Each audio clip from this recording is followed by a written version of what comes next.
Hey guys, this is Thomas Huera. In this video I'll show you sort of the basics of everything there is to know about making your character really effective in Fortnite. It's a beginner's guide. This isn't aimed at experienced players. This is literally aimed at people who just start out and are kind of confused by the stuff that they see in game. Fortnite is actually more complex than you might think, but maybe not super complex, because a lot of it is due down to the fact that some of these things are counterintuitive to new players. So let me show you. The very first thing there is to know is this. I just went to command and research, and you got these 4 stats. Fortitude is your... These are just the only 4 stats in the game, by the way. These are only 4 passive stats. Fortitude increases your health, your amount of HP that you have in game. Offense increases your weapon damage. Resistance increases your shield. And tech increases your ability damage and your trap damage and healing rate. Okay, how do you boost this up? Well, you just spend your research point. How do you get these research points? There's nothing you can really do. This just generates over time. See, I have 3,345. Let's go out. Let's go back in. It's 46 now. See, just got an extra point. See, while I was away, I got 1 more point. Yay. So as soon as I have 3,600, I can get an extra point. Now, I should tell you at this point, I'm not at end game yet, so I can't tell you everything sort of like at what is meta and stuff. It's not the intention of this video to show you that.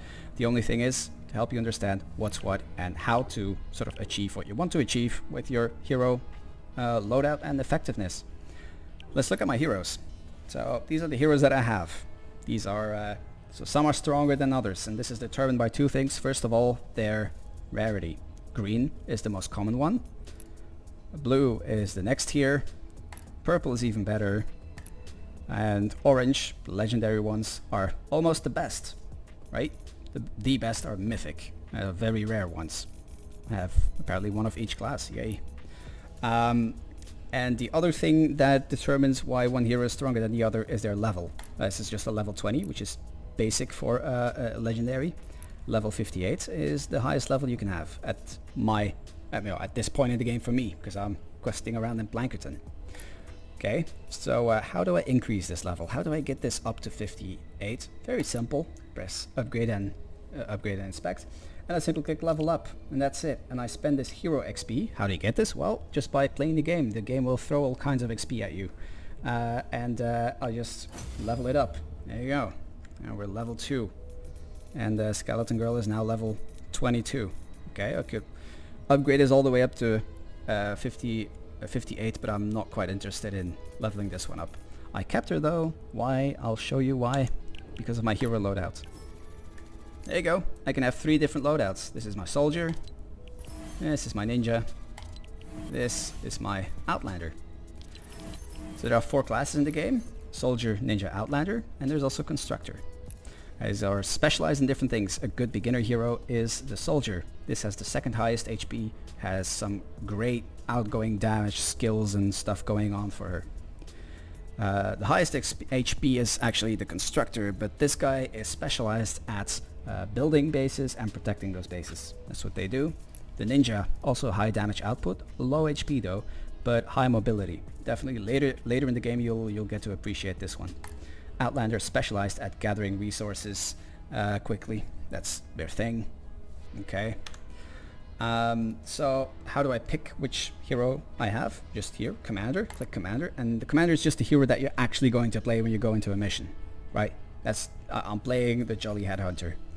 There are different types of different characters. Like not every soldier does the exact same thing. They have their own skills. Like on top you see these 3 icons. These are the skills that I get, and they also have certain specific passives. Let me show you. This hero right now, because I haven't unlocked the 3rd skill yet, I have access to the lefty and righty skill and the frag grenade skill. That's what she does, and I get a nice passive in the fact that limited enemies give me 15% chance to drop an item, and if you run over that item you can get a buff of some sort, and my party members can run over it and get the buff as well. So yeah, that's what she does. Pretty nice. Next thing I pick is my team perk. This is a passive that I can pick, right? Slow your roll, or keep out. I went for keep out because my frag grenade skill is nicely boosted by this one. Cool. So I picked that. This is my team perk. Now I have the support team. This is confusing for new players because the things that you slot in here are actually your heroes. These are playable heroes that you slot in here, but you never get to see these guys. You only play this one. These guys in this specific situation count as nothing more but a passive stat card, something that you slot. Not a consumable, but just a slottable item. That's all they are. And what they do for you is described here. You unlock the passive, really. This is after reloading, you get an increased weapon damage. This one gives me an AoE explosion after a number of kills, more pickaxe damage, shotgun damage, and stacking melee damage. Cool. You might see this. Next to my team perk says 3x. What is 3x? Well, I have 3 soldiers slotted. My team perk says for each soldier that I have slotted, this skill becomes stronger. That's why I picked 3 soldiers in my support team. So pay attention to that. It might make a big difference. And the last thing I pick here in my loadout are the gadgets. Gadgets are extra skills. 2 more skills.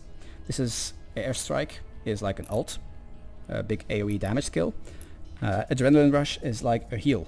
Also a long cooldown though, but a strong heal, and it also is AoE, so the heroes, my party members around me, might get the same heal if they need it. That's what I picked. Could also go with banner, but I haven't really upgraded that one. So yeah, what's up with that? Upgrade it. These have levels. Well, I'll show you. Right here, upgrades. There we go. Here you see them. This is my adrenaline rush heal. This is my airstrike. So you can get upgrade points, which you get every so many levels, you get some upgrade points. And you can spend it in these things. And these are a bunch of different skills that you can use in game, and you can use them on each soldier, each gadgeteer, each of your heroes that you want, and get the benefits. Cool. Now why do I have these 2 upgrade points? Why haven't I spent them? I'm saving them up because you can also spend them in these tools, right?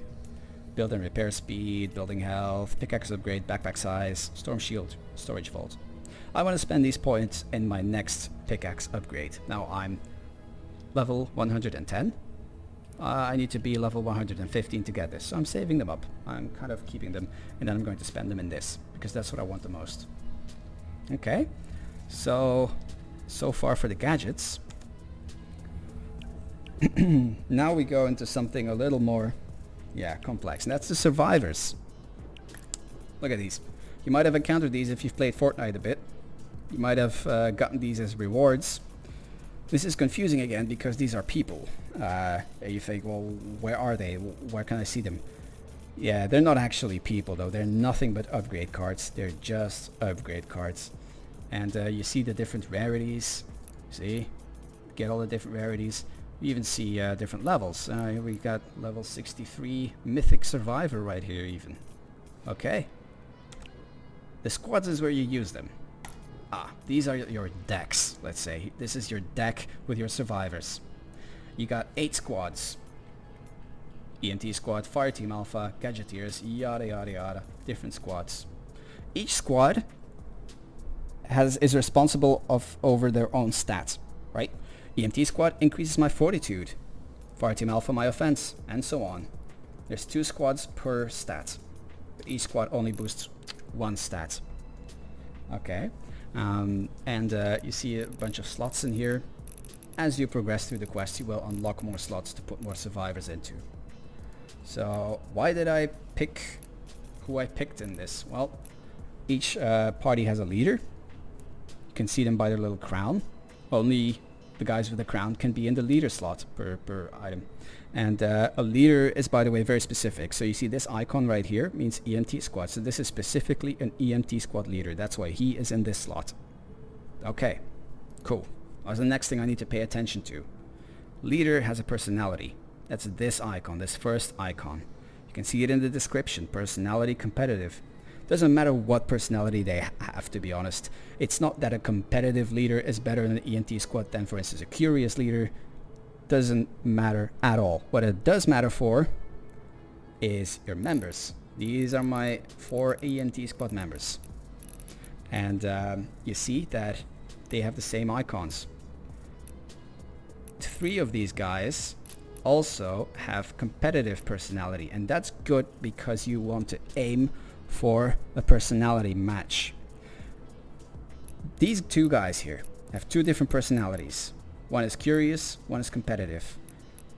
They have different levels. This is level 25, level 35. Actually, I'm going to tell you these cards are they're both level 25. There's nothing to distinguish them. They're the same, value of card.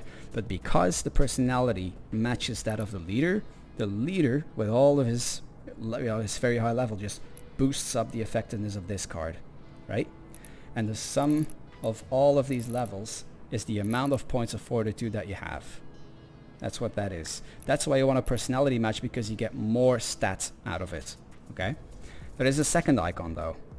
And the second icon is a set bonus. So if I got 3 guys that have this icon, so the range damage bonus, I get plus 5% range damage, as you can see here. That is why I got this guy in here. And not, so I could go with this girl. So if I did, let me show you what happens. Fortitude will go up by 10 points, but I won't have my set bonus. See? Team bonus! Team bonus, but just no full set bonus. No, I don't want that. I prefer having 10 less points of fortitude, but at least plus 5% range damage bonus. That's why I pick him. And that's the trade-off you have to make here. Personality versus set bonus. I always aim to have at least 1 set bonus out of a squad. Cool. You can increase their level. You can upgrade them. This guy is, because he's so strong, he's a mythic guy, is fully upgraded. I can't get him I can't evolve him to upgrade any further. I could upgrade, not change. I could upgrade this guy. I need to evolve him first. Yeah, I'm just not interested. I'm not interested in leveling up these guys. Because yeah, I want to... these squads are obviously all a work in progress. As I get better options, I'll replace them. See? So I don't want to just waste my HP too much. Okay, so much for these guys. I hope I've explained everything. Well, not really. You see that part of this stat that your survivor squads give you? It's party shared. That's important. See, a bunch of these stats also go to the members of the party that you're in when you're running group content, and everything is group content in this game. This is why when you enter a game and maybe your own level is like 20 and you enter the game, well, I'm 23 now. What's happening? Well, you're getting a bunch of extra fortitude, offense, resistance, and tech from your party members as well, and you give it to them. So you all increase each other's level. You all increase each other's effectiveness. See, that's what that is. All right, and now we get to the last thing that is important for your character's effectiveness in the game. That's the schematics. These are all my schematics. See, I've limited the amount of schematics that I have because I have a strategy. I want to focus on the ones that I really want and upgrade those, right? Here we see the same thing. They have different tiers. Gray is the weakest one, then green, then blue, then purple, then orange or legendary. I haven't seen any mythic stuff yet. And they can be also leveled up. You see, I have level 58, level 20. Could upgrade it to level up. Don't want to do that yet. But yeah, I have a bit of a strategy when it comes down to this. I got 2 different types of ceiling traps, 2 different types of wall traps, 2 different types of floor traps. Differences, sometimes they not only do they do different things, these traps, they also require different crafting ingredients, little things. Now you're not necessarily screwed if you have a rarity that you don't really want. For instance, let me just get to the point. What you can also do is, this is for instance an epic tier, a purple wall trap. Yeah, I can actually turn it into a legendary one. Let's go here. It's increased rarity. So I can turn it into a purple one if I just spend the schematic XP and the legendary flux to do so. Legendary flux, yeah, that's one of those things that you might have seen in the store or whatever. You might have gotten it as a quest reward or whatever, and you just don't know, well, what does that do? Well, usually those things that you're like, what the hell does that do? It has to do with upgrading stuff, with modifying things, with getting things to the next level. In fact, yeah, all of these schematics, when you get them, as soon as you acquire them, they are given certain perks. right? Here you can see the perks. They're nicely listed in this thing here. I'll pick this one for instance. This one has nice perks, I guess. This is what you unlock as you level it up. You need to level it up to unlock them. You see this one unlocks at level 10, at level 15, at level 20. You see that? And here I actually have them unlocked. I can't upgrade them further than this. This is why the level 25 is not yet unlocked. I need to quest further. I need to get out of Blankerton, whatever, and then I can unlock it further. But these perks are like, they increase the stats of your traps or your weapons. Get more critical rating, critical damage, critical rating, damage. Again, type of damage plus more damage output. You could also have things like, what is it, like impact and knockback, reload speed, durability, right? Cool.